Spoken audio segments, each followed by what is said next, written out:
Bonjour tout le monde, la recette d'aujourd'hui, ça sera des muffins avec Milka. Pour les ingrédients, on aura besoin 150 g de beurre fondu qu'on va laisser refroidir un petit peu, 150 g de farine, un sachet de levure chimique, 150 g de sucre en poudre, 3 œufs, une pincée de sel, des morceaux de Milka. Moi j'ai pris ça, j'ai laissé en fait deux morceaux, ça c'est pour décorer en haut les muffins. Et des petits morceaux comme ça, c'est Milka que j'ai coupé et j'ai mis au congélateur.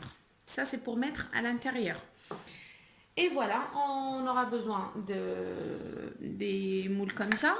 Par contre, si vous mettez les papiers, c'est un conseil que je vous donne. Si vous mettez les papiers, papier gâteau, pardon, c'est mieux de mettre un petit peu de beurre et vous posez le papier dessus et après vous mettez votre pâte parce que si on met pas le beurre et on remplit le papier avec la cuillère, ça va être compliqué parce que la cuillère avec la pâte, ils vont coller dans la feuille. Après, vous allez retirer le papier avec.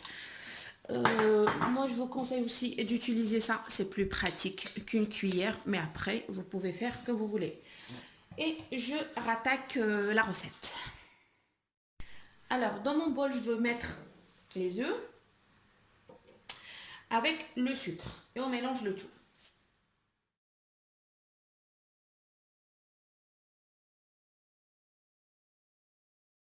Voilà, après avoir mélangé le sucre avec les œufs, je rajoute le beurre fondu et une pincée de sel.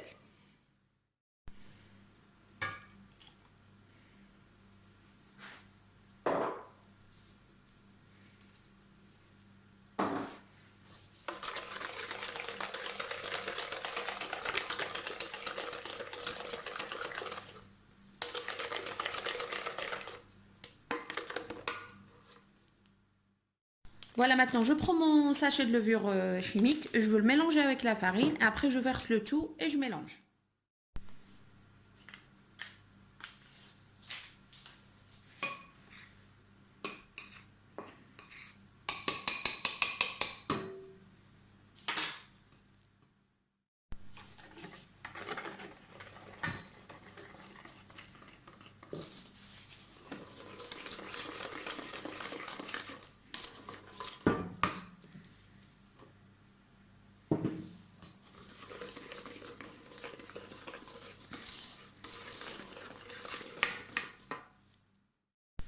Voilà, ma pâte, elle est prête maintenant.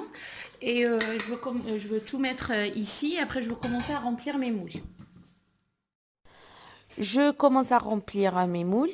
Je mets un petit peu de pâte au début. Après, je mets un morceau de Milka.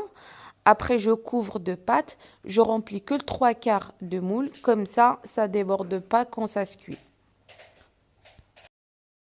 Voilà, maintenant j'ai rempli mes moules. Je veux les mettre au four chauffé à 180 degrés.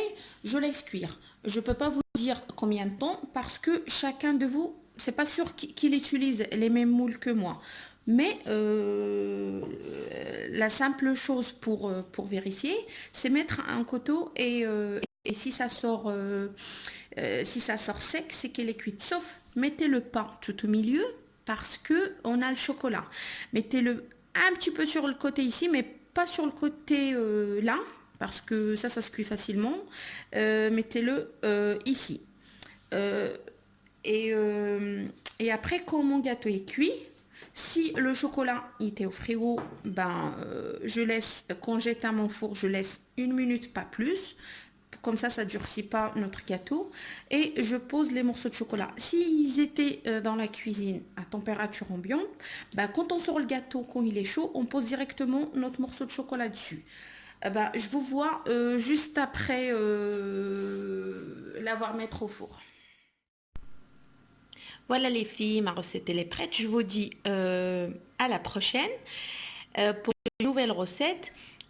Si ma vidéo vous intéresse, n'oubliez pas de liker et s'abonner à ma chaîne et activer la cloche pour recevoir toutes les nouveautés. Je vous dis à bientôt, au revoir.